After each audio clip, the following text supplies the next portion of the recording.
Hi, good morning, everyone. We got Joe Farrell back. It's been a while, man. So welcome back, man. Thanks for Thank being you. on. And we got Stan back on again, and he had some audio issues last time. So hopefully we can work this out today. So welcome, guys. Hey, thanks for having me. Joe, so what you been up to, man? Fill us in real quick, man. Where you been? Just dealing with life stuff, man. Dealing with life stuff. I moved to a different company. The company that I was working for got bought out, so I make a move. Um, yeah, just a bunch of life stuff, So personal this stuff. topic is kind of perfect for you then. Kind of like if Mm-hmm. we were starting over or starting from zero or how we start our investing journey maybe today. So yeah, so what have you guys dug up or what do you guys think about this topic? I think it's definitely a really good topic. There's a lot of people who want to. They're just starting off. That's one of the goals I have are for people like fresh out of school, fresh out of college, at the beginning of the careers. What steps can they be taking now in order to put them into a better position 5 years from now? So I definitely think we can offer, hopefully we can offer a fair amount of good advice on this podcast. Oh, and there she is. She's not that late. Hold on, I'm gonna let her in.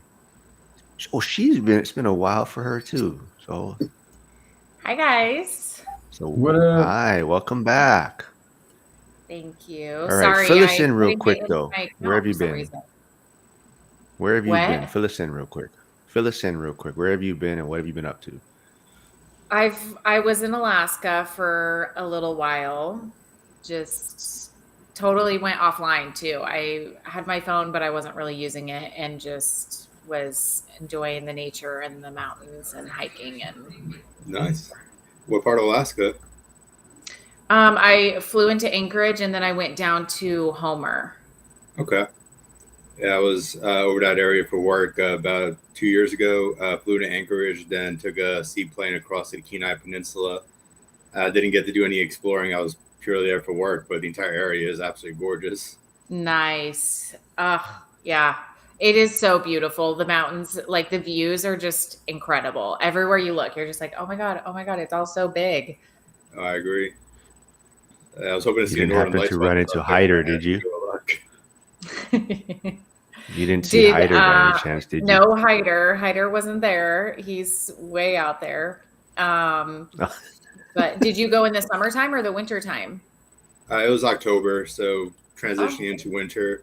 We okay. were getting snow already, but it was still manageable since it was still in the Anchorage area. I know if I went even higher up in latitude, it would have been much, much, much colder. Yeah. Yeah. Cool. Yeah. It's We got beautiful. Jack Didn't here. I see want to Hider. give a shout out to Jack and Jared for stopping by. So I put their YouTube channels in the links. We got Joel's channel in the link. So you guys got to subscribe to Strive for 25 to be updated on his new project he's working on. So we'll talk about that. And we also got Stan's blog in there. His Go check out his traveling blog. But yeah, so Lauren, I don't know if you were listening in real quick, but we're gonna kind of talk about maybe if you were starting over today and getting started or in your investing journey, what would you be doing? Maybe what steps would you be following? So, yeah, who wants to go first on this? I can I can start it off. Yeah, So dig if in, I man. was starting from the very beginning, first thing I try to do is just maximize my revenue. If I can do it on the real estate side, that would be awesome. That way I can immediately get involved in the real estate business. But at the same time, like whatever, yeah, it's all about identifying your personal skills, your personal network. What can you do that's going to maximize your revenue in the best way? So if you're coming out of college and you have an engineering degree, go all in into engineering, get it like find a job and just kind of start working up the ladder. Whatever money you're making there as you're progressing up, put money aside to start buying real estate to start investing in general. But the best thing is just to figure out a way to really maximize your revenue earlier on and build up your career. Like, no matter what career you get, after a couple of years, eventually you can get to the point where you're fairly comfortable with it, where you are comfortable for your role, you are making about as much as you can, and so that's kind of the point where you can start putting more effort into other side projects like real estate. But yeah, my top goal would immediately be just to find a way to maximize and earn a comfortable living from the start. So does that Yeah. mean I you would just kind of maybe like let's say you piggybacking were off of getting that, out of I high feel like, school? Okay. oh, getting out of high Oh, go ahead. school. Well, I was gonna just say if you were just getting out of high school today, would you be focusing on Mm. income, like trying to get a job, or would you think you would be going down the college route path? For it's very hard. Like for me personally, I'd still probably go in the college route, but I think it's very very different. It's each person has to identify what are they able to do, what is their individual skill set, what can they do best. I mean, if for example, if I was on the same level as basketball talent as LeBron James, I might not be as inclined to go to college, but let's face it, I am not LeBron James. So I need to find a way to maximize the skill set I do have at my disposal in order to find a way to maximize my own personal revenue. So I think it's a similar case to everyone. If someone is academically inclined, then pursuing college to get a marketable degree can be in their best interest. If someone is not quite as interested in academics, there's really no reason to throw away 4 years for like maybe a degree, maybe not a degree. Like college, it's not really the guaranteed progression that it was in years past. Like, you can still definitely college can give you a substantial heads up as you're entering the workplace, assuming that you have a marketable degree, assuming you did the right steps, assuming you didn't get into too much debt, but it's not the same guarantee as it was before. So if you have a plan going into college, that could be beneficial. If you're just going to kind of wander into college and spend a year or two trying to discover what you want to do, that's probably not the best use of your time or your money. Like college is expensive. That also has to be factored in. Like, do you really want to spend $30,000 per year just to wander around for a bit? Yep. And what about you, Joel? I mean, you have this whole stair step method that might fit in perfectly for this. Yeah, I mean, it's just such an interesting time with prices high, rates high. People are scared. I know people who want to buy that can buy that are not because they're waiting for election, waiting for rates or waiting for whatever. And um, 40% of homes are free and clear of a mortgage. Of the houses that have a mortgage, 59% have a rate below 4%. So there's a massive number of people who are never going to sell. And if they do move, they're probably just going to keep it as rental or put family in there. And so we've got this new dynamic. The Federal Reserve created a dynamic of the golden handcuffs with people with 2% rates, 3% rates. They're never going to sell.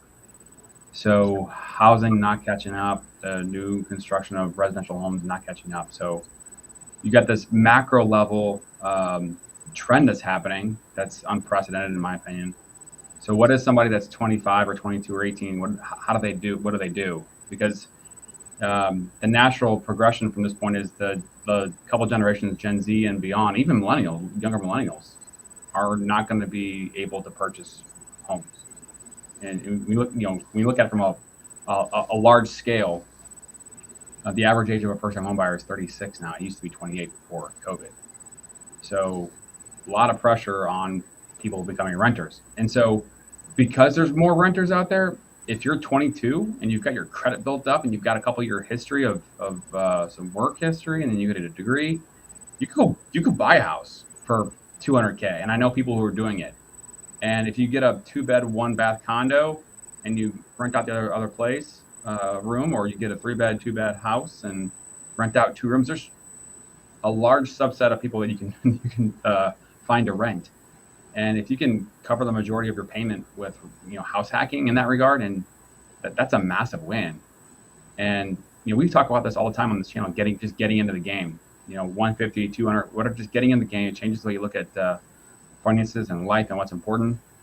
And I talk about if you can buy 4 houses in 8 years at age 25, somehow, some way, increase income, save more money, be creative, you have a 10-year head start on the average person.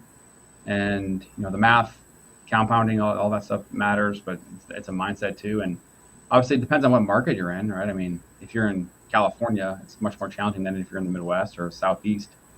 But in my opinion, massive opportunity right now because people are scared. So people who are ready to do it, they have the confidence to do it. There's a massive opportunity to get in the game. It's definitely difficult right now because of interest rates being the highest they've been in decades. Uh, in our area, insurance is absolutely out of control at this point, and it's preventing a lot of people from being able to enter. The price of homes is still elevated in our area. It's starting to decrease, but it's still elevated above what it was pre-pandemic by a substantial margin. So there's a lot of challenges, but the house hacking strategy you said that would have been my very first advice to anyone who wants to enter real estate. If you can find a way, if you do house hacking, you get primary residence financing, which is a lot more favorable, requires smaller down payments, has better insurance rates. You get in the game, you get to learn how to manage a property, you get to build equity, and even better, you have a tenant in there that's going to be building equity for you through rental payments. So for someone beginning, that's probably the very, very first tip I'd give them is try to enter with a house hack just to get a foot in the door. RW Equity, he brings up a really good point in the chat. Joining groups, networking is absolutely crucial. So even if I was starting from the very beginning, join a local real estate investing group, join any kind of local organizations. Like the kind of networking you get in that is absolutely invaluable. Yeah, people that have been in the industry for decades, they have so much knowledge, and every single real estate group I've ever been a part of or have ever got a chance to talk with, they're always more than willing to share every last piece of knowledge they have. They're willing to help you out and give you some connections, give you referrals, point you in the direction of properties that could be good deals for you to look into. So that network is absolutely crucial to build.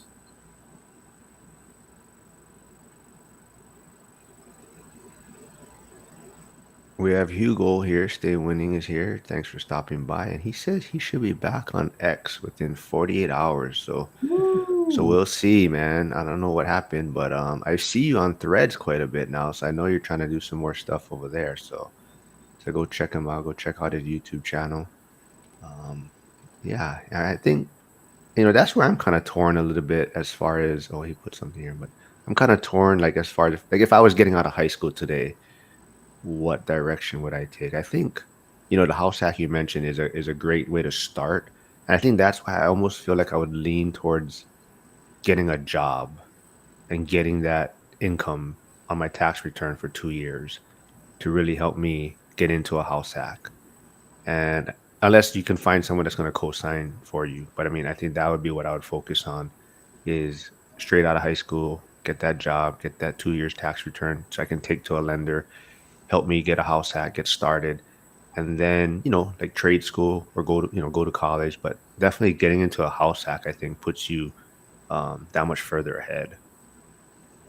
I think you know the idea of background and are you academic inclined, not academic inclined, and do you go to college, do you go to trade school, or go get a job? I mean, your surrounding, your family, your network, right? Like all that stuff, it does come into play because if you're 18 and someone asks you the question, okay, do you want to go to college or do you want to go, just go get a job, make 18 bucks an hour, and then save up and go buy a house and house hack? If you don't have the support system or the people behind you, either way to guide you, it's hard to make a decision like that and have confidence in it because you don't really know what you don't know, kind of a thing. And so I think you're going to kind of fall in line with the people around you more than likely. And not right or wrong. It's just that surrounding background of people is gonna have an influence. And so I think that definitely makes a difference. Getting into groups, like if you're 18, 19, going into a group, and someone tells you to go house hack, and your parents are telling you to go to college, I mean, that's going to be a battle.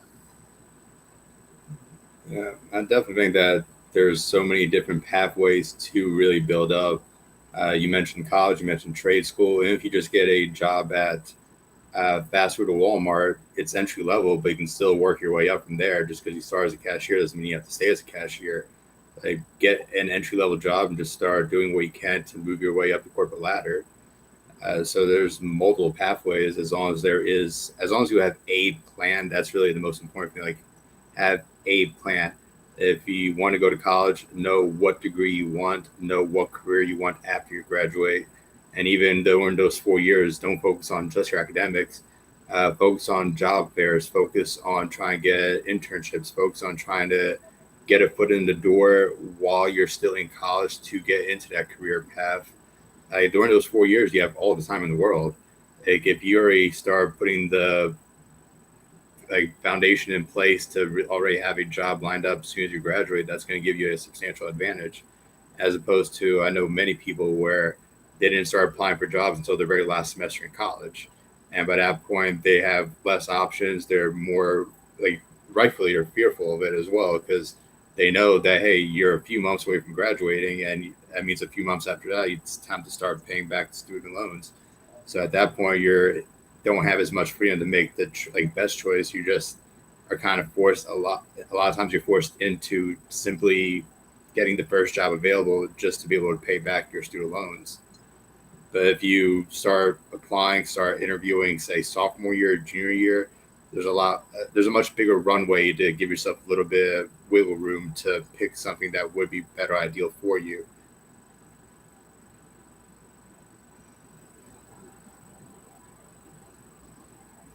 I think there's a huge opportunity right now in owner financing too. And also, if I think when I was like 18 or 22 and I was just starting out, I didn't really know how to leverage my network around me, like the people that I already knew. Like if you're young and you're starting out, is there anyone in your family who owns a house and uses it as a rental? Because they may be open to owner financing it to you, and you then can turn that owner finance into a house hack or find someone in the community. I mean, there's so many people that I know that kind of want to sell their house right now, but they don't want to either pay the capital gains taxes on it because it's gone up in equity so much, or they don't want to take it all at once. They just want that cash flow coming in. But they also don't really want to deal with like the renters and the headache.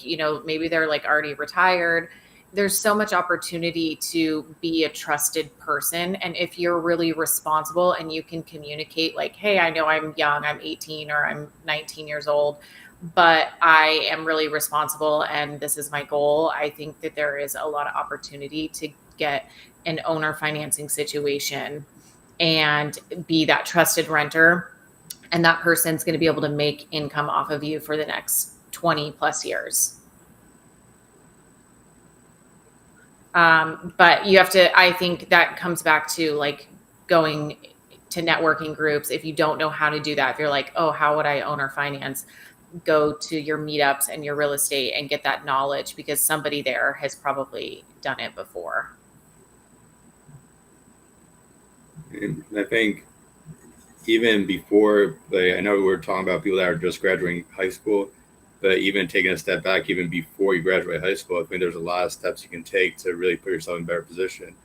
Like I've said it multiple times, I think our public education system really is horribly lacking in any kind of financial education, any kind of investing education, any kind of anything related to finance at all. I think that the public education system that I've seen in this country has horribly, horribly failed.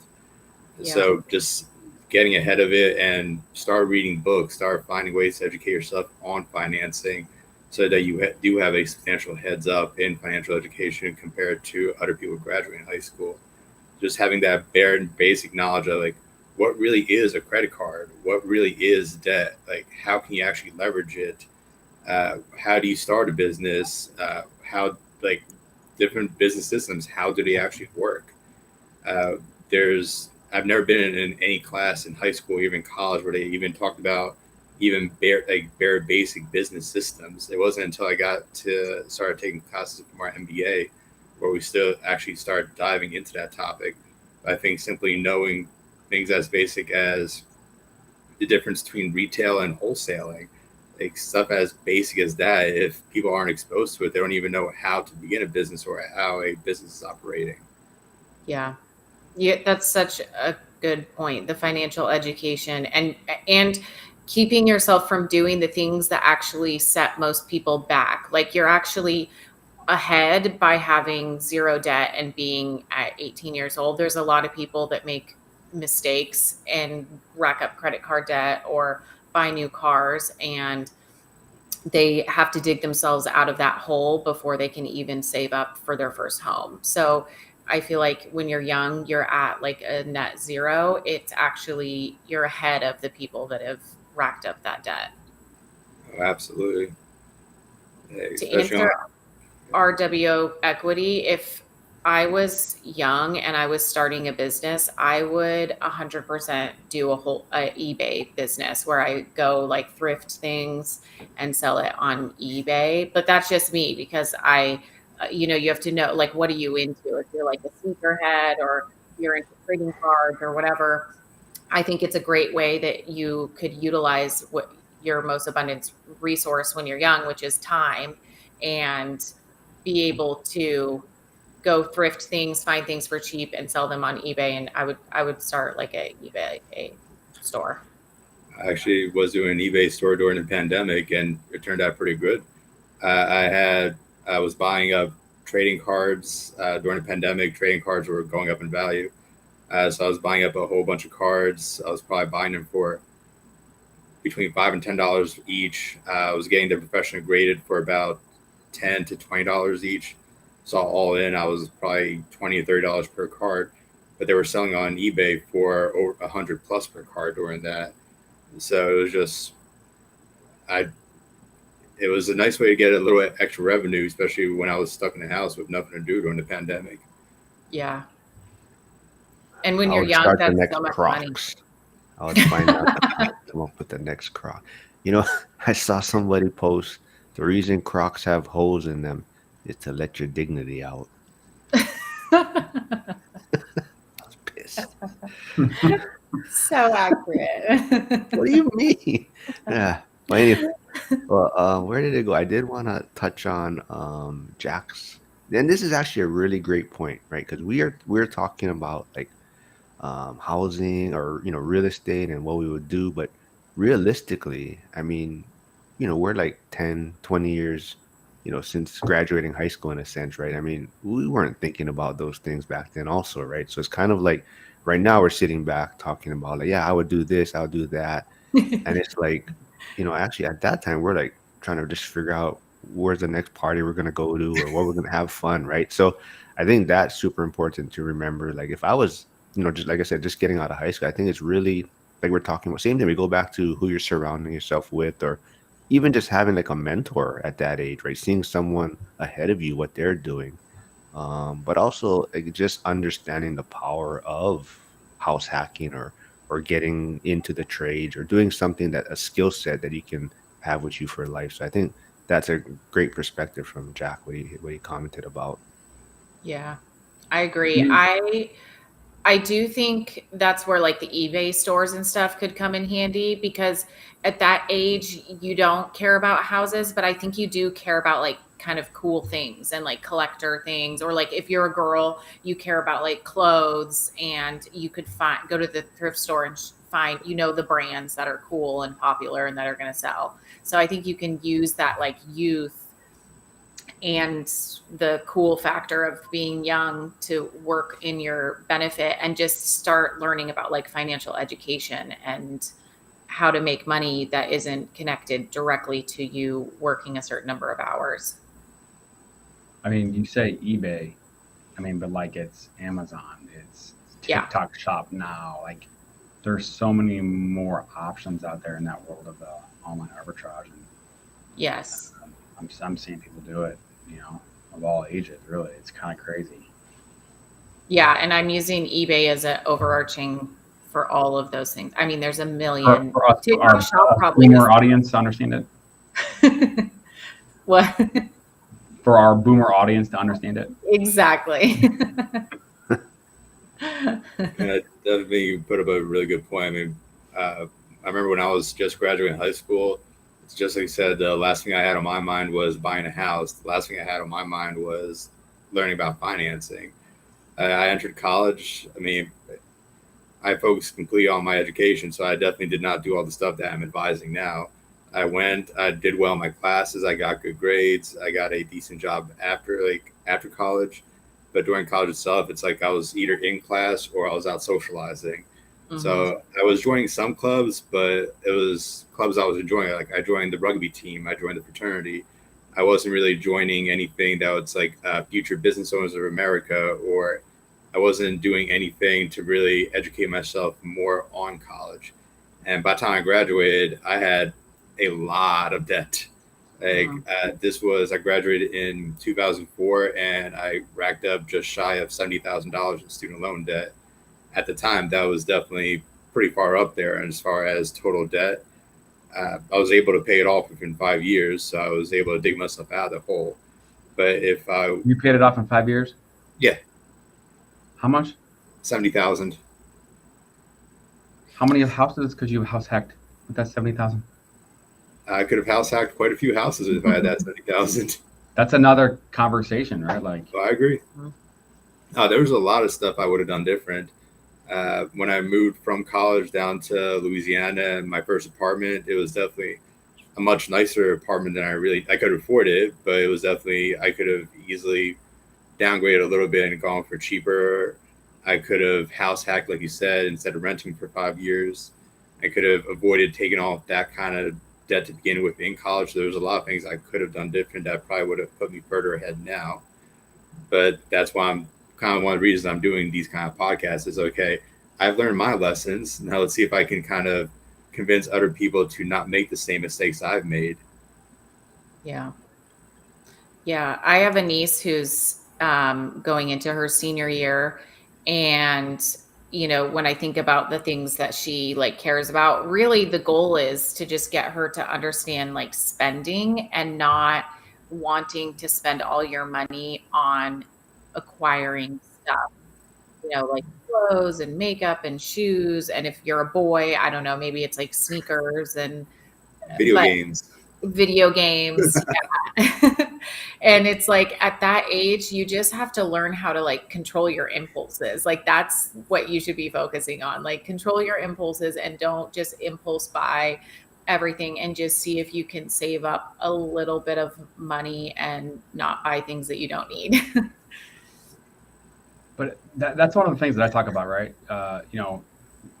Our mind is a series of zeros and ones. You can only think about one thing at a time. And so when you're bored, you go buy stuff. When you're bored, you go to a party. Like if you're filling it with creating something, whether it be a side hustle or a eBay or whatever, and you get a group of people that are, your friends that are, okay, we're gonna do this together. You do this thing, I'll do that thing. We'll share ideas. Like having a little bit of a niche group that's trying to build something is so valuable, especially at that age.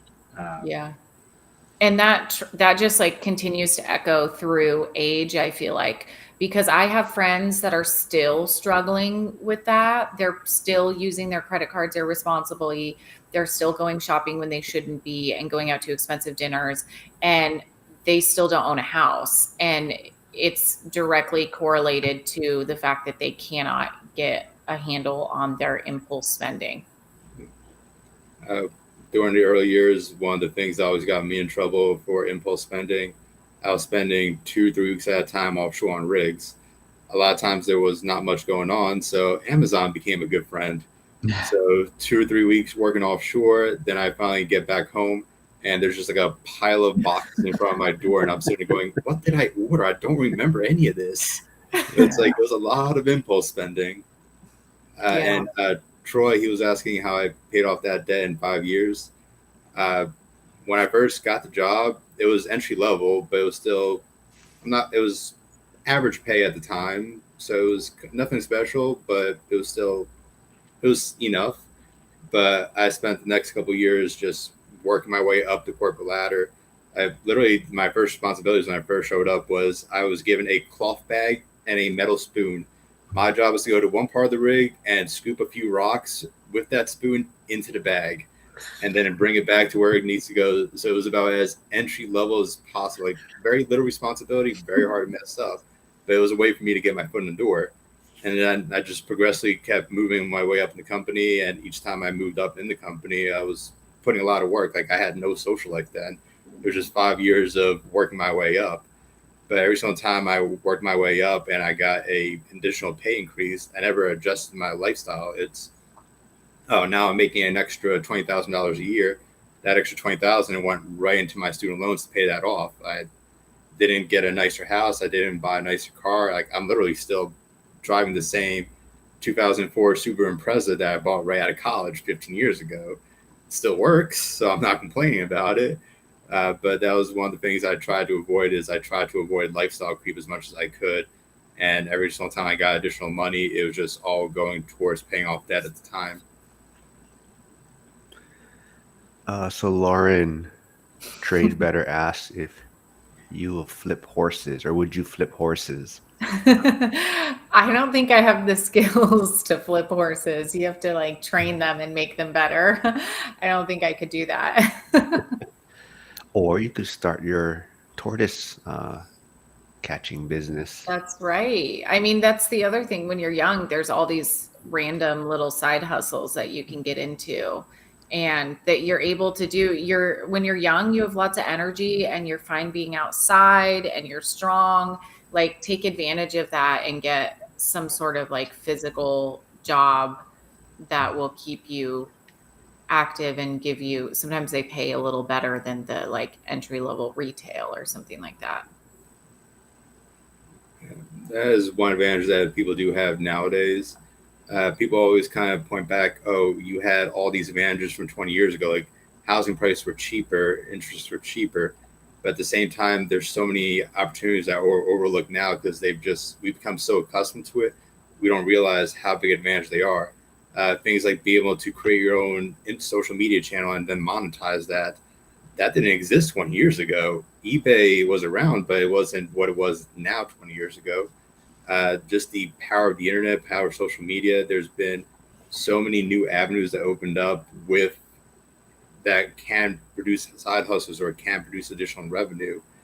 And the information is out there so much more prevalent. Just the existence of YouTube channels that actually can teach people how to get into like these various side hustles is such an advantage now that we didn't have 20 years ago.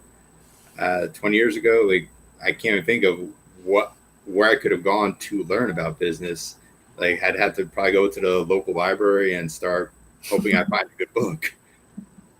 And for the younger kids, library is a big building that they used to store a lot of books in. You can go there and actually take them for free.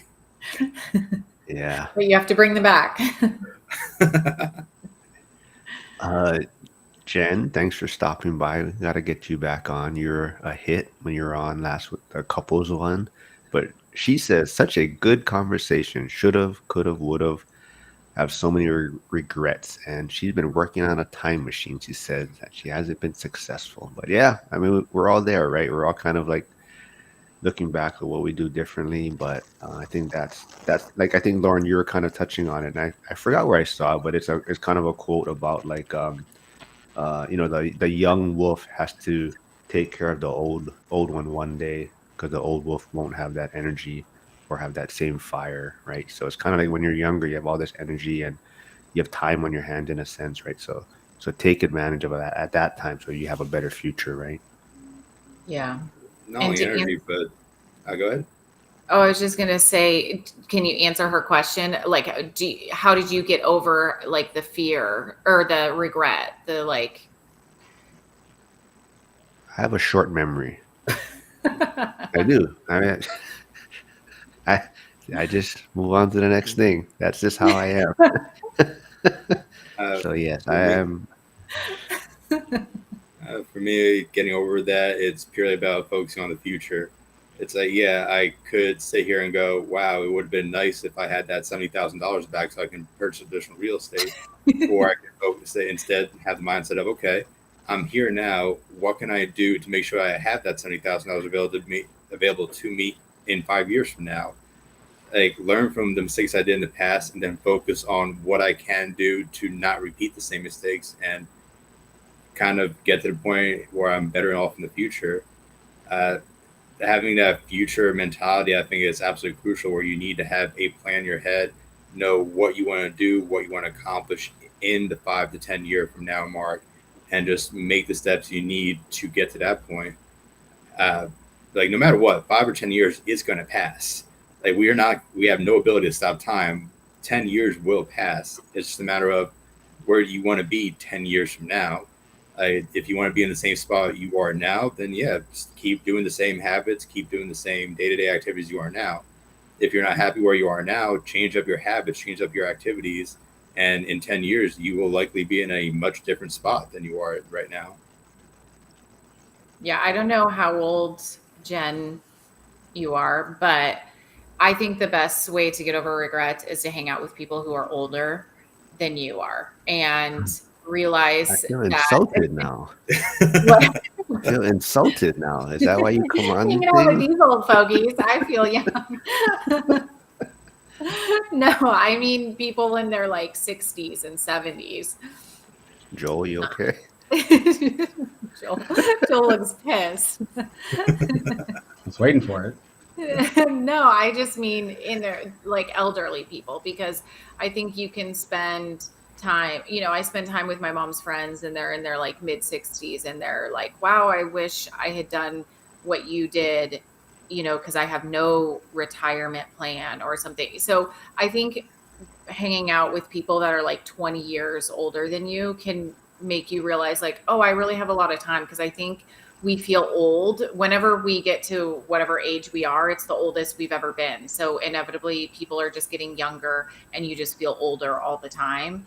And I think it's important to realize like if you're 45 and you live to be 85, you still have a long life ahead of you. And what are you going to do with that time, and not spend too much time looking back on what you could have done and just say, what am I going to do in these next 10 years to make sure that I can enjoy the 30 after them.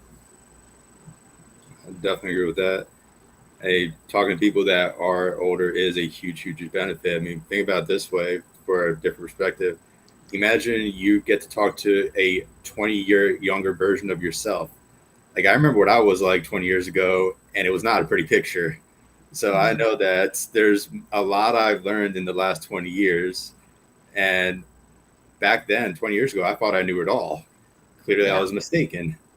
So there's always more you can learn from people with experience. The trick, I think, is just to identify a person who is currently where you want to get to, and then learn from them. If you want to, if you want to own your own business, find someone that is older that does have their own business, and start emulating their habits. Learn from them. Like if they've accomplished it, they can show you how to also accomplish it. Yeah. Yeah, so what's up, Sam? Thanks for stopping by Wealthwood Rentals. He also has a started and growing YouTube channel, so go check it out. His links in the comments. Kobe's also here from EXP. And Joel, he said thanks for following him. I talked to him the other day. He said he noticed that you followed him on social media, so that's cool. But yeah, you're talking about 20 years ago. I mean, shoots, man. I mean, mine was like, if you can't go to work hungover, you're not doing it right. Like, I mean, that seriously, that was my, that was a testament to, how well you were doing, right? You have to be able to live that lifestyle, and going to work hungover and being able to do your job was like a trophy, right? Like, actually, I could do this, and definitely wasted a lot of time, wasted a lot of money, but like I said, like, short memory, right? Move on and improve, and hopefully help other people get started, right? And hope other people put them on this path. But I know you folks don't follow Dion Financial Talk as much as I do in some of the community, but he always comes up with these Dionisms, and he looks at things differently. So what do you guys think about this? So he says you have two financial lives, and the second one starts when you realize you have one financial life. I've heard a similar quote. It I have wasn't no idea what that life, means. but it was What are the two financial lives you're talking about? I love a good paradox. Like I got my main piece and my side piece. Is that what we're talking about? Well, Yeah, do you I've want heard to that try quote to explain? before Yeah. in a relationship too. Like it was just a general quote of you only have two lives, and the second one begins when you realize you only have one. Essentially, what that's trying to say is most people, they always think they have more time. Like, oh, I can start a business later, I can buy a house later, I can travel later. They're always kind of putting it off for down the line, and eventually they get to the point where they realize, oh, I actually don't have unlimited amount of time. if I don't start doing the stuff I want now, eventually I do run out of time. And once that realization clicks in, then they actually start prioritizing, okay, well, I really want to travel. I better do it now because it's not going to get easier later. I really need to build this business now because it's not going to get easier later. So that's essentially what that quote's trying to go for, where it's people finally starting to live their lives when they realize that time is not unlimited, that they need to either do it now or come to peace with the fact that they're never going to accomplish certain things. Mm-hmm. It's Makes so sense, hard Joe. to talk is cheap, right? Like I know Yeah. for me personally, it's like I've had to just either accidentally get into a tough situation or just jump into the deep end and just figure it out. And like by doing that, you learn so much and learn what to do, what not to do, and like how valuable time is. And having kids also is kind of a part of that too. But I don't know. Just it's easy to say, but hard to do, in the moment. Mm-hmm. Yep. Well, talking about time and everything, so Trey Better has a question. Would you say the younger generation now has the benefit of pivoting plans faster? Mm, That's a tough question. There's how? definitely advantage that they have. Yeah, I mean, I feel like when you're young, you can pivot faster because you kind of are just like, there's no one relying on you. Like, you don't have kids, you don't have a mortgage payment, you have like more freedom. So I feel like when you're young, you can pivot and do a lot of different things. But I don't know if it has to do with generational or if it's just an aspect of having low responsibility. I think there's definitely some aspects that do make it easier to pivot because I think that right now the younger generation has much more information available to them than we had 20 years ago. I keep going back to it, but like YouTube is absolutely invaluable. At this point, you can probably get the equivalent education of an MBA just from watching YouTube videos, and that's not a advantage that we had back in the 1990s or 2000s. So I think back then you kind of, like, I know personally, I definitely felt very, very shoehorned in the education system where it was okay. Here's the class you need to do in high school. Once you complete high school, it's like shoehorn your way into college, and then you just learn what college is willing to teach you, and then you kind of shoehorn your way into the next career step. Like there was never really other branches taught. Those branches they're still not taught in high school or college, but at least there are these additional sources where you can learn, like complement your education with YouTube, with things like Instagram, with various kinds of social media platforms, with the internet in general, that gives you the knowledge of these other paths that you can go into or what you can do to make pivots if you want to pivot. So I think that is one advantage that is very, very invaluable. Mm-hmm. Yeah. I did forget though. I mean, I just remembered because Sam Wealthwood Rentals mentioned he had some paid time off to catch the live, and I sorry I didn't see your. I mean, I saw your post, Sam, but congratulations. I'm not sure if you had a boy or girl, but congratulations, man, and take some time off and relax. But glad you got to stop by. Oh yeah, Kobe, 85 Bears. He's from Chicago, so that's like the best team ever in football. 99 Rams, Um, best team. oh Jesus Christ, get out of here. Yeah, I don't know anything else you guys want to dig into. I mean, before was there any other questions? Did I skip? Oh, I did skip I have over. a couple things I want to throw out there.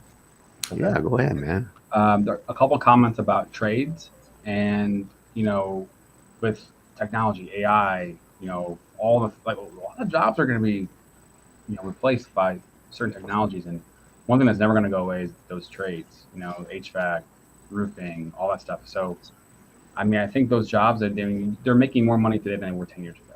And so, Yeah. I know people that are making good money that are saving and that are, looking to be able to build real estate. Another lane, I know some people that are in the IT world that have a full-time job and maybe even a second full-time job or a part-time job that's close. And so they're just stockpiling cash and then buying. And I use the word free agent. If you work remotely, you can purchase a home anywhere and call it a primary residence as long as it makes sense. And so I know some people that are doing that. They're looking to find the highest, fastest growing cities in the country, like places in Texas or North Carolina, the Southeast, whatever. Ohio, I think there's a couple ones in Ohio. And those cities that are growing fast, that means that there's people coming. That means strong demand. That means that you get in today, values hopefully will be higher in 5-10 years. You just keep scaling. And so I've got a client right now that just bought his fourth house in 4 years. Not IT, but he's got a full-time job, does some real estate on the side, a realtor on the side, has a photography company, and just house hacking, and just finding that value out there in the marketplace. Oh wait, I forgot. So Troy Roberts is here. Thanks for stopping by. But Joe, that's someone you should maybe reach out to, or Troy, reach out to Joe. Joe's in St. Louis. I don't know. He's Where's in Troy? Kansas. He's in Kansas City, I believe.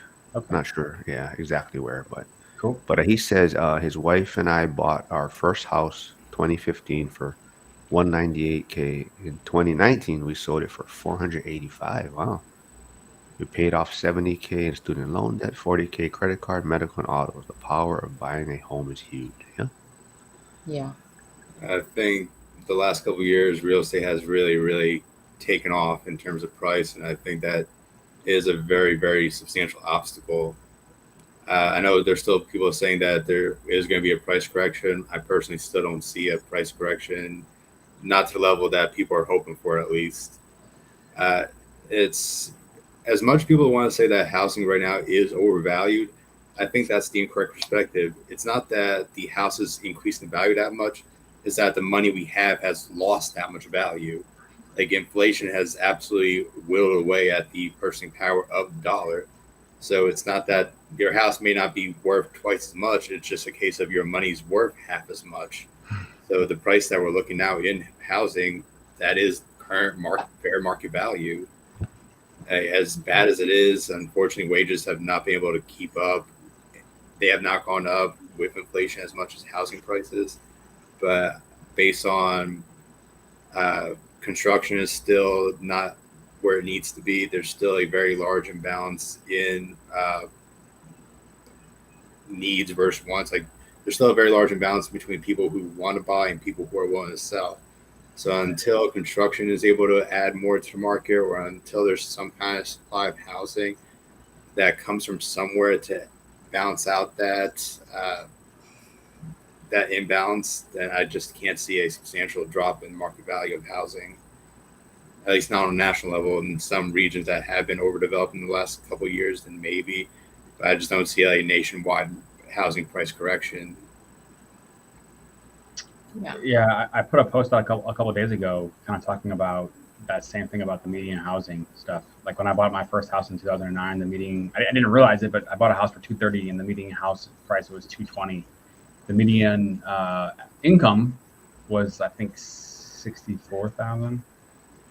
And then fast forward 15 years later, housing prices have doubled essentially, and the median income is like 74,000. It's like gone up by 15%, 20%. So that's just a massive disconnect there in terms of affordability. Yeah. Yeah. But another thing you kind of touched on earlier too is remote work is new or different, right? So now people that can make a lot of money from their job can live anywhere now, right? So Mm-hmm. they can live in these maybe bigger homes in a different community outside of the city in a sense, right? So they're also keeping prices a little bit higher, maybe in these smaller communities in a sense, because they're taking their higher income, but they're working remotely. And now they have this mansion somewhat, I guess, in a sense, right? So that's another thing that's different or new to this housing market. I think But oh that's yeah, go actually ahead. a very good aspect for a huge advantage that people have right now is the ability to remote work. Uh, 10, 20 years ago, if you wanted to live in like work in IT, you had to live and work in Silicon Valley. Now you can still work in Silicon Valley, but you can live in some place where has a much lower housing prices. So it's a concept called geo arbitrage, where you find a place where you can still make the same kind of revenue, but you take it to some place where that revenue can stretch much, much further. Yeah, you can do it in the United States, or you can get even more creative. I've met other people that they geo arbitrage all over the world, where they take like they still retain their work in the United States, they still get paid in U.S. dollars, but they're living in Colombia, they're living in Peru, they're living in Brazil. And personally, like I just took a trip to Peru. Like Peru is gorgeous. Like I had an amazing time when I was there. Got to see Cusco, got to see Machu Picchu. Like it's a beautiful area. The food is amazing, but the cost of living, it's if you can go down there with dollars, those dollars stretch much further. Like anything, like if I'm here in New Orleans, I go out to dinner. If I want a good dinner, I'm probably looking at $40 or $60 a plate just for me, and that's not for even top end. I can easily spend more than that if I want to. But down in Peru, I was going out to the best restaurants I could possibly find. My bill never came past $20, including drinks, including tips. Like just that geo arbitrage, the power to stretch that dollar is a huge advantage that we have now, like purely because of remote work. Yeah. Well, this next question was for Joel, but I don't know where he went. But talking about rates, and I just saw Lance Lambert posted something about an hour ago saying that he saw rates at 6.6, I guess. So it's come down. So it's almost at a low for 2024. So looks like rates are softening a little bit. But wealth with rentals. Sorry, guys, I'm Oh, back.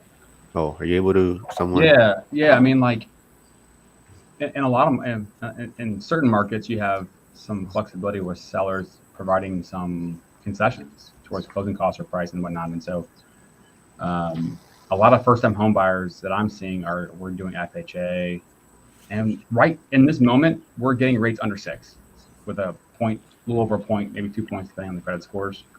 So rates in the upper fives, literally right now, is achievable. And I posted this, I think maybe yesterday, that like I talked to somebody and they heard that and they got excited about a rate under 6, and somebody else said they were still going to wait. So I don't know what the effect is on rates, but it's definitely lower right now than it was in the last 5. We haven't been this low since basically January in terms of where rates Yeah. are. Lance Hopefully that Lambert helps, but tweeted, we're close to a 52-week low. I'm definitely hoping those lower rents, not lower interest rates, hopefully keep going back down, because that it's a kind of double-edged sword. On one hand, yeah, if you lower rates, that is going to help with affordability, with individual mortgage payments. At the same time, you start lowering rates too much too quickly, you're going to have more people entering the market, so you're going to increase demand. So maybe if you have lower mortgage, that's going to be offset by the fact that housing prices may start increasing again. It's still supply and demand. You lower rates, you add more demand to the market. That's going to have upward pressure on pricing. So it's very hard to predict what is going to happen. Essentially, you need a crystal ball. And the last time I tried developing a crystal ball, that's about as effective as trying to develop a time machine. Wealth with Rentals says, how is rent in your various markets doing, softening or increasing? In Ocala, they're holding steady. They're just, I mean, they're pretty high for, I feel like, this area. People almost pay as much in rent here for like a 1 or 2 bedroom apartment as they would pay for a mortgage on a house. But you get all the amenities. So it's a trade off. My market's it's softening a little bit, but for the most part, it's holding steady as well. There was a lot of rent that really spiked up during the pandemic, and the year or so post pandemic, it really shot up, and now it's kind of at the holding steady, maybe trickling down a little bit, but for the most part, holding steady. What about you, Joe? I'm sorry, man. I did not hear the question. Oh, what you mean on the screen? No, it's how is Oh, rent in your rent. various markets doing, softening or increasing? It's still increasing. Really? In St. Louis, yeah. I mean, it's Huh. not like a lot, but it's still on the rise. Yeah, Pittsburgh is pretty flat right now. I would say, rents went up really quickly, right? So it's kind of softened a little bit right now.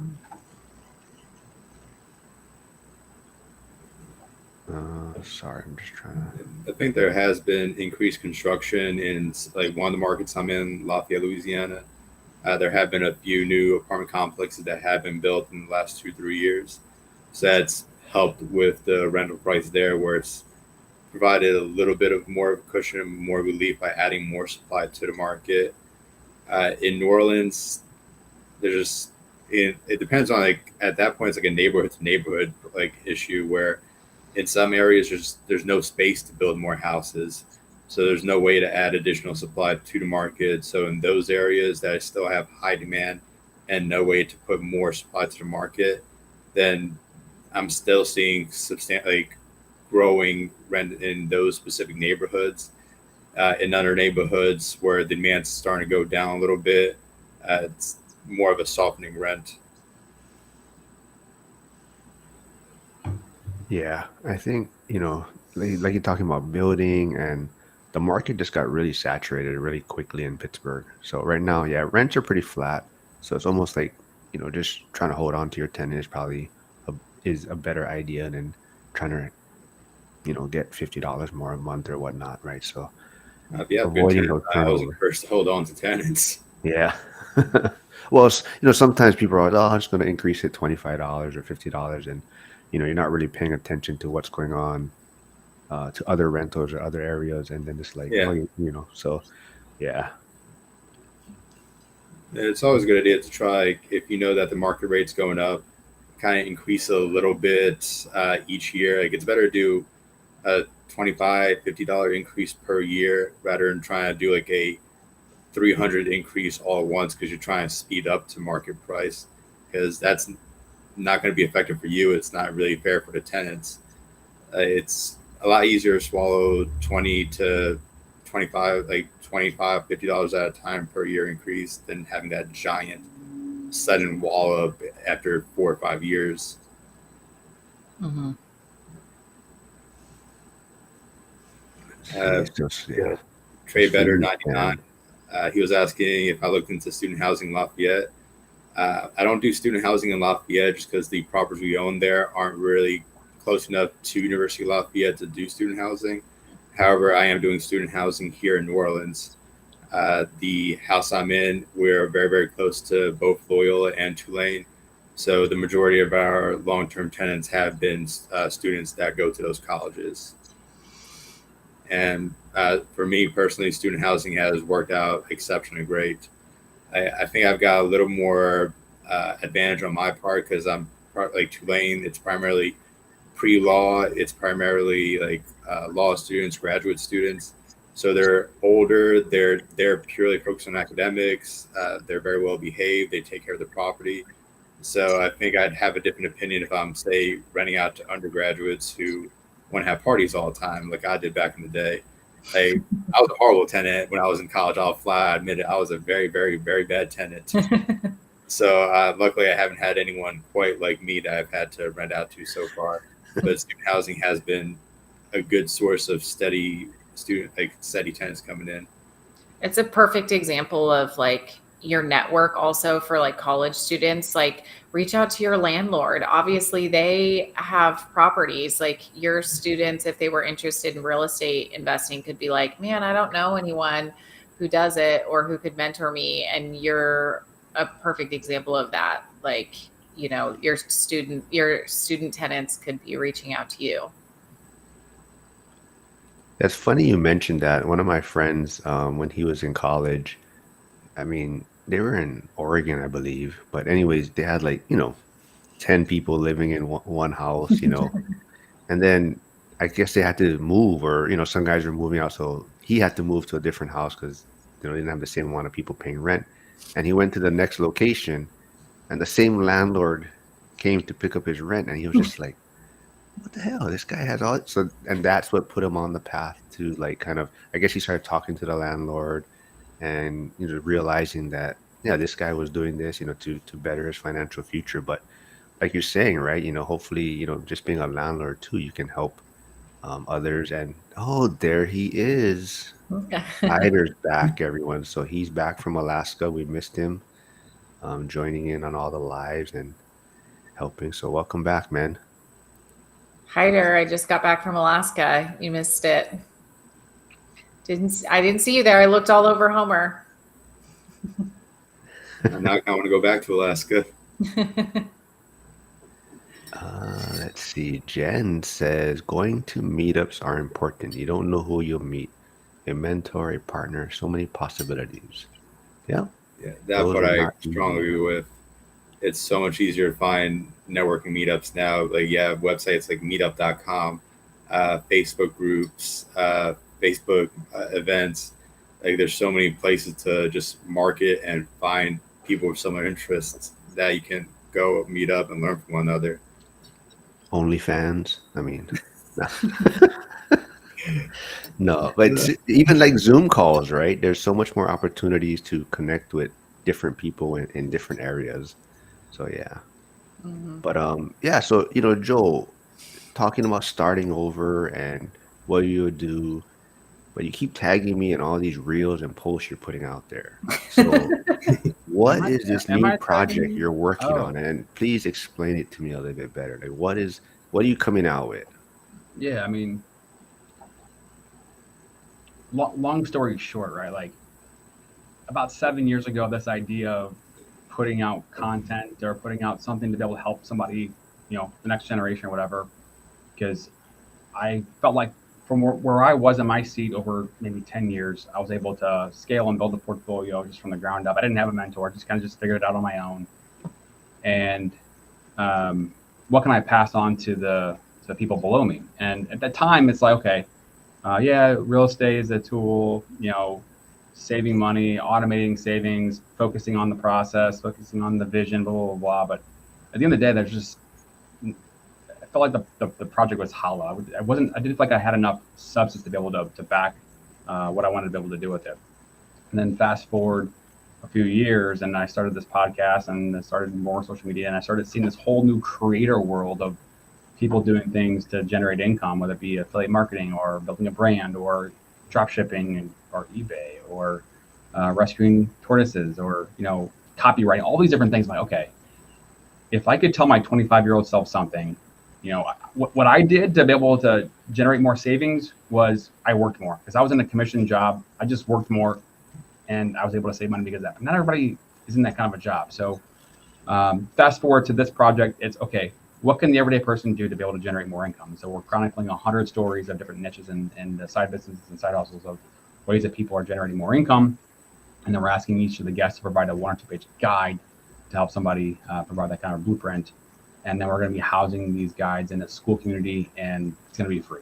I mean, we want this to be a place where people can just get in there, learn, get the basics going, share ideas. And, there's a ton of creators out there that are going to charge money for their course to, get you to the higher level of whatever it may be. But this is just to get somebody, wherever they may be, to get jump started on a path and focusing on generating more income.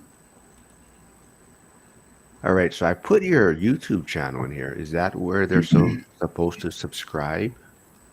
That's one place. And then those who want to be able to get into the school community, I'll be releasing that soon. Okay, cool. I put Hyder's channel in there, so he's been gone for a while, so he's kind of momentum has slowed down a little bit. So let's go subscribe and get that picked up again. But welcome back, Hyder. Hope to see you in Vegas. The tickets came out for sale for the ORAD. Oh yeah, Lauren, I think the tickets to the public came out for the ORAD Oh, event. okay. Yeah. So Joel, Stan, So Are you see you gonna guys go, there. Joel? Are you going, Stan? I'm definitely going. Yeah, I won't be able to go this year right now. I got a lot of other trips that I've got lined up. I'm heading over back to Lafayette, teach a class in September, and then October I'm flying over to Japan and Nepal. So I'm gonna spend a couple weeks hiking through the Himalayas. Ooh, So like the rest of my year this year is kind of more or less booked up. This Yeah. is in February, right? I think yeah, it's in February. Yeah. President's That's Day weekend. yeah. Just make For it a us, Valentine's Day February trip.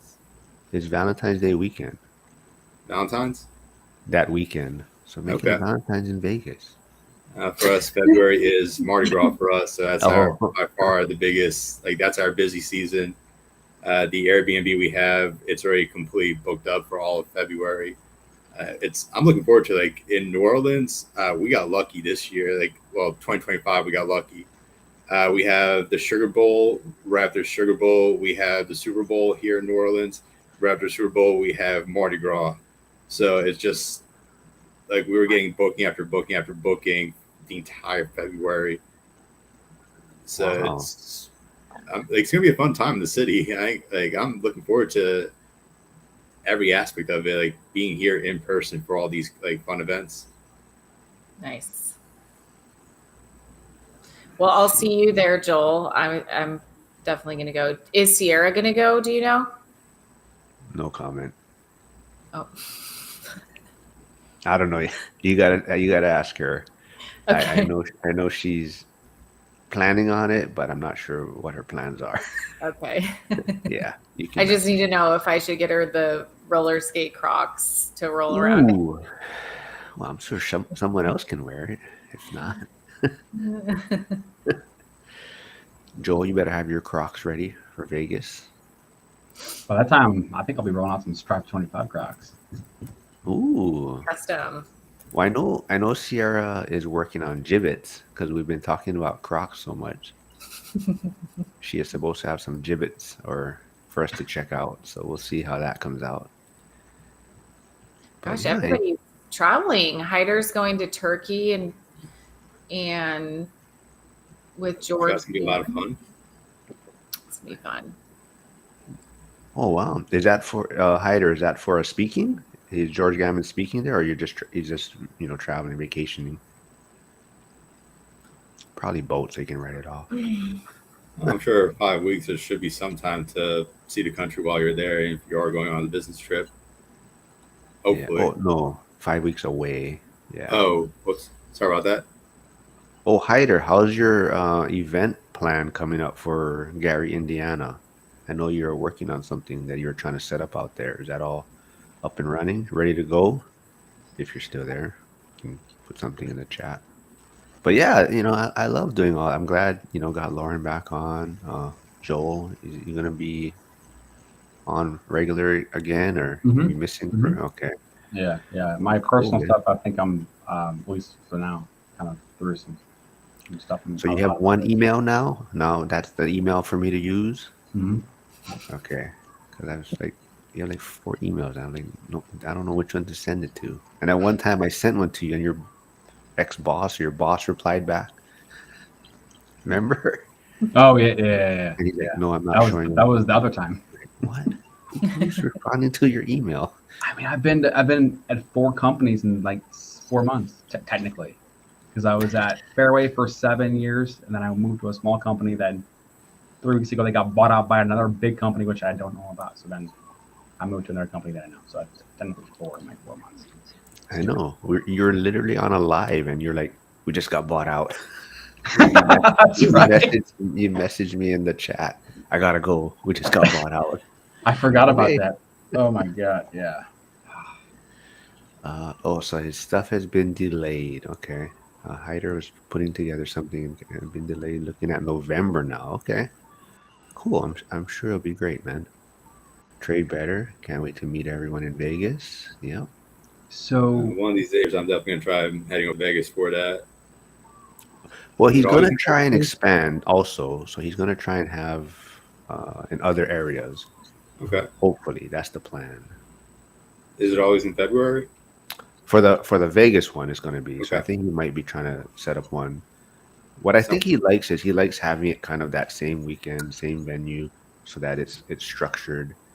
He kind of knows how it's going to be set up, So, If he's looking for different venues, I will say New Orleans is as fun as Vegas. oh, I mean, he probably would if you're willing to do all the work. I mean, as far as plan it, like get the figure out, and because he mentioned Hawaii, or I mentioned Hawaii, and he's like, oh, where would be a good place? And I'm like, oh shit, yeah, put too much stuff on my plate. I'm like, ooh, Mark's shouldn't doing a have good done job. that. I agree. Hawaii would be a lot of fun too. It would, but yeah, I can't. I'm trying to figure it out, like how it would work. Because right now, so like Vegas, it's 2 days, right? I mean, the speakers, it's like Saturday and Sunday or whatever. So it's kind of like if you come to Hawaii, most people want to do stuff during the day. I would think, right? Yeah. I don't know how it would work out. Whereas I mean, that would just be on everyone else to plan their schedule like around the event, right? No one's gonna show up to watch this Yeah, series. that's They're gonna be why. like, "We're in Hawaii. We're not gonna go sit in a conference Yeah. room." So Can we I'm do a trying conference room on the beach? to. Just set up a couple of tents A on the lot of beach. people. It's like, I think how many people go to this event? I think last year was 300, so it opened up a little bit Okay. more this year. Yeah. Yeah, So a very big beach. I Yeah. don't. It's really far too from the East Coast to go to Hawaii for a 2-day event. Yeah. Mhm. Yeah, that's another Mhm. thing. So, yeah, Joel. But at least you're invited. Throw that out there again. That's kind of an advantage for Vegas, where it's I at got least receipts, central, bro. so you can Receipts. get there pretty easily from just about anywhere in the country. Yeah, Orlando's a good place. A lot of conferences are in Orlando. Or Miami, also like a very nice spot. Speaking of eBay, I got a couple Amazon people that like are like high up in like success, and they have groups and whatnot, and talking about potentially doing a workshop at my Destin house. Oh, cool. So, Never seen that place yet. Where in St. Louis? no, at the Florida Destin rental. Oh, okay. Where he had the other big event. That's Oh, right. that's good. That's right. Now I remember. I blocked it out. Yeah, But I if just got that done. works out, like I might be able to do some more cool stuff down the road. Oh, awesome. Yeah, I gotta be better with putting my Amazon link out there. I'm so bad at that. So, with that being said, here's my base lane. Go check out base lane, everyone. If you need any software for landlord banking type needs, Get out your Baseline is phone. awesome. Get that Yeah, no, QR Baseline code. it's free. You can separate QR all your account. It's like bookkeeping. But yeah, go check it Oh out, no. everyone. Okay. No, I'm serious. It's I need to do awesome. that once I build my portfolio back up. Well, true. How about an event over in Pittsburgh? What happened to my? I haven't screen? been back there since I graduated. Oh shit. Yeah. I mean, same thing. You willing to set it up? But I mean, I can't go plan an event, and that'd be my first time showing up there. All right, man. Thanks for doing this. Yeah, I got a sick kiddo at the house. I gotta go take. Oh, all right, man. Sorry to hear about that. Yeah. I'll see you tomorrow, Joel. Yeah. Looking forward to it. What? What's going on? What are we talking about? Your side hustle, Okay. Mark. You never responded. I've been trying to nail what? it down for like 3 months. What do you For mean what? I never responded? No, Mark. Oh. For what? Stan's already done it. We already did his interview on the. I know. I saw his picture on that post you made, and had everyone. I saw Sierra. I saw. Well, I don't know. Well, Lauren didn't do it yet. So I didn't see her picture. No, hers is up there. And Oh, so was it? yours. I mean, maybe I didn't capture it in my phone when I did the video, but Yeah, I didn't see just mine. assumed you were part of it. Yeah, and I assumed I Lauren was didn't going to be see part it. of it until we booked the time. Just assumed. How many more do you need? Only a few more. Like Okay. at least for the first set of 25. Oh yeah, not for the 100, for the 25, right? Yeah, I'm doing the first 25, and then get kind of everything finished and put together, and then I'll start to work on the next 25. All right, cool. One step at a time. Yeah. All right. Well, anything Thanks, else you guys want to dig into? I mean, Lauren and Stan, so Joe's going to hop off. Anything else you guys want to talk about what you're working on, or any needs that someone can help you with, or what are you guys working on? Nothing? If someone wants to buy a farm in Ocala, Oh, it's still on the market? still on the market. Did a couple open houses, and there are some people interested. I think the timing of everything, it's election time, and it's the slow season here. So I think probably by November, once the election's over, it'll probably sell. Yeah, But a lot of people are kind of holding off for the election because they're hoping that they have more clarity on interest rates post election. yeah, yep, Definitely. Yeah. It's crazy exactly. times out there. I Yeah, it know. is. Yeah. I, stuff I'm working on right now. Not really too much of mine. Like I've got something that's coming down the pipeline, but I'm probably gonna wait a couple months till it develops more before I make any kind of announcements. But besides that, I'm just kind of working more on social media aspects for Airbnb marketing. Just trying to consistently increase the occupancy of this property. So far, like during the busy season, we do well, but we still have the slower seasons like right now. So trying to just find with different ways to market the property and stand out like from the rest of the competition. That's one downside to Airbnb in New Orleans. There is a lot of competition, so you really have to find ways to stand apart from everyone else to get bookings to your spot. Yeah. Well, Troy, if you're still here, Stan's another good resource to maybe reach out to. He's looking at dabbling in co-hosting short-term rental type of thing. Nice. So Stan might be a great resource to pick his brain also on what kind of Happy to do that how anytime. he makes his units stand out to the competition. Oh, trade better. Did they, what was the response? I'm curious what people said Wait, what was the question for the accountability? Oh, for the accountability. I don't know. I just tuned in at the end to make trouble as I usually do. For me, like my theory on elections, no matter who wins, it's not going to have that drastic effect for the majority of people. Like the No. people that were doing well under one party are going to continue doing well under the other party. The people who aren't doing well are going to not do well regardless of who's in charge. Like there's going to be some small differences. Yeah, it's maybe if one person gets in, you'll have to pay a little bit more in taxes. If the other party gets in, maybe you'll have to pay a little bit less in taxes. But overall, it's not going to be a like. I can't see anyone entering the office who's going to have such a life changing like adjustment and miraculously help everyone. Yeah. So I just do what I'm doing and let other people worry about politics. Yeah. Yeah. I don't really factor politics into my financial decisions. Yeah, But but I mean, I what? do want to say that it's kind of like you do want to pay attention in a Yeah, sense, but like you're saying, not base your decisions on it. Yeah.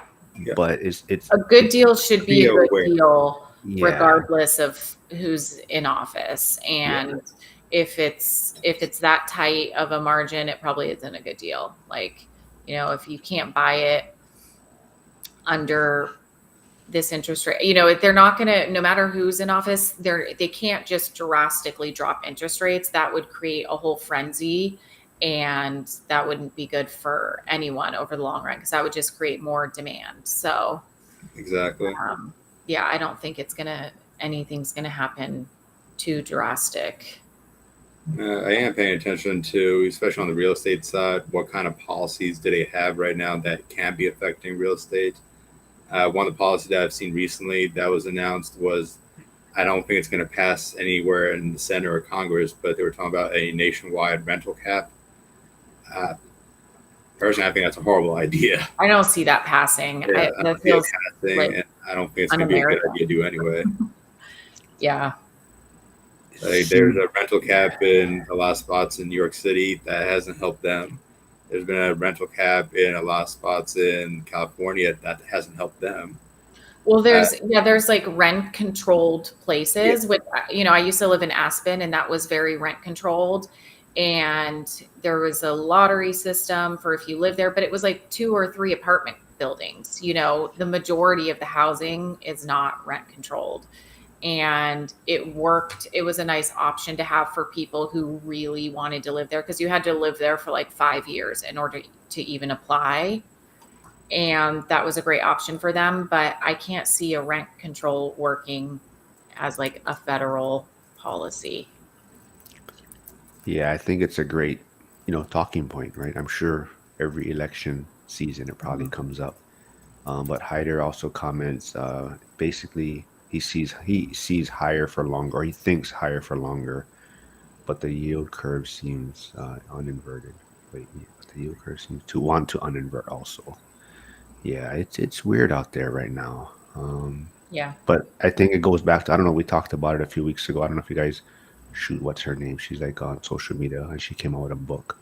Kyla Scanlon, I believe. I think she came up with the term vibe session. So it's kind of like what the data is showing, but then what people are feeling out there.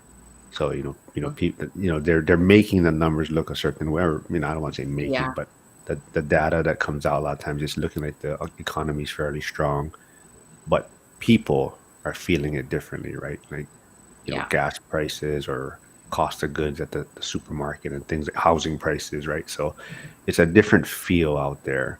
Hmm. Um, so I love that vibe session turn, but basically Trey Better said at the accountability group, everyone said, yeah, they're not really basing their decision on who's in office. It's more, if it's a good deal, it's a good deal, and they're going to continue to look. So I think that's why it's good being around different people and this type of community where everyone can kind of make you see your blind spots, but make you realize, like, there's still deals out there, right? But I think people that haven't done anything, they're sitting on the sidelines, right?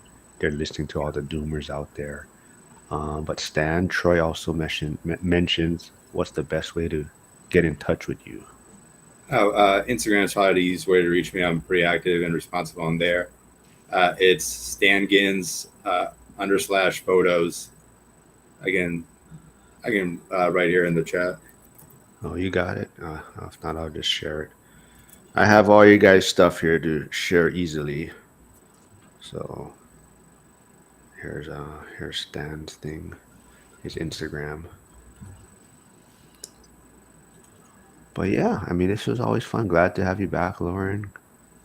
Yeah. I'm glad to be back. I don't know, I might take another trip somewhere. I'll be here next Wednesday. Then Wednesday night, I'm flying out to the Bay Area to see my family.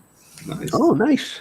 Yeah. And then I was thinking, I don't know, I might just get on a flight to Bali and go to Bali for a month. I want to do that. Yeah. Like, it's definitely one of the places I have on my bucket list. Right now, I'm like focused on getting to Japan and Nepal, but as soon as that trip's done, I'm sure I'll be booking the very next trip. Well, we'll have to trade like travel tips because my next one is Japan. I want to go to Japan Ooh, in the winter. I want to do a ski trip to Japan, okay. do the onsens and have like the winter vibe. Right now, I'm just doing about 2.5 days. It's going to be all in Tokyo. I found one private tour guide that's going to have like a private van that's going to take me to Mount Fuji and then the areas around Mount Fuji. And then the second day, I'm still trying to find either a tour that goes specifically around like the different places of Tokyo, like the temples they have there. But I also want to go to a food tour to see the kind of different street food that they have in Shibuya. And then the other neighborhood I really want to check out is Akihabara. It's like the anime mecca of the world, where it's just giant department stores and shops filled with anime and video games. Yeah. So cool. Yeah. I've heard just like such good things about Japan, like the culture. It's so fun. Yeah. I'm excited. Same here. I'm excited. You non-kids or whatever, just Non-kid having adults. yeah. I've got a kid. Huh? I've got a 3-year-old. Oh, you do? Yeah. Oh, I didn't even know that. Oh, Yeah, Little Stan congratulations. Jr. So he travels with you all the time? Internationally, not yet. Gonna wait for until he's a little older to start taking him on international trips. But we did take him up to Philadelphia a couple weeks ago to see our family. We're probably gonna head over to some beaches over in Florida next weekend. So gonna bring him over there. Cool. Nice. Yeah. Yeah, well. Well, yeah, I don't have kids, so I can leave for a month and nobody cares. All right. Well, this was a fun one. It's always good to catch up with you folks. Yeah. And then last thing, I guess, yeah, Trey Better just says agreed, Hyder. Real estate is the bread and butter for a lot of government members. So better stay in their lane. Yeah. All right. So I know a young family. Okay, now we're getting questions. Let's see.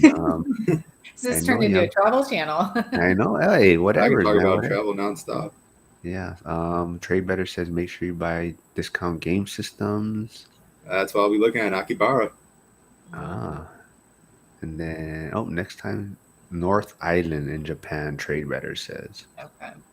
It's for this trip, most of the time I'm gonna be spending it in Nepal. Like Japan's only gonna be 2.5 days, but then I've got close to 10 or 11 days in Nepal. I found one hiking trail called the Annapurna Trek. So that's a 8-day trail. So I'll be doing that 8-day trail. It's going through one of the main valleys of the Himalayas, and then I've got a helicopter ride. I'm gonna take over to Mount Everest and check that out. Cool. Yeah. Epic. Well, that's where Mikey Buzztune is probably. I mean, that's where his girlfriend lives in Japan. Nepal? So no. I mean, in Oh, Japan though. okay.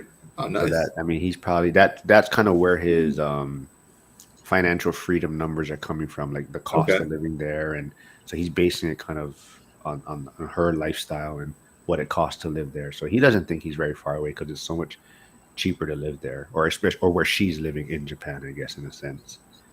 Um, I, I know there's a lot of really nice places I really want to check out in Southeast Asia.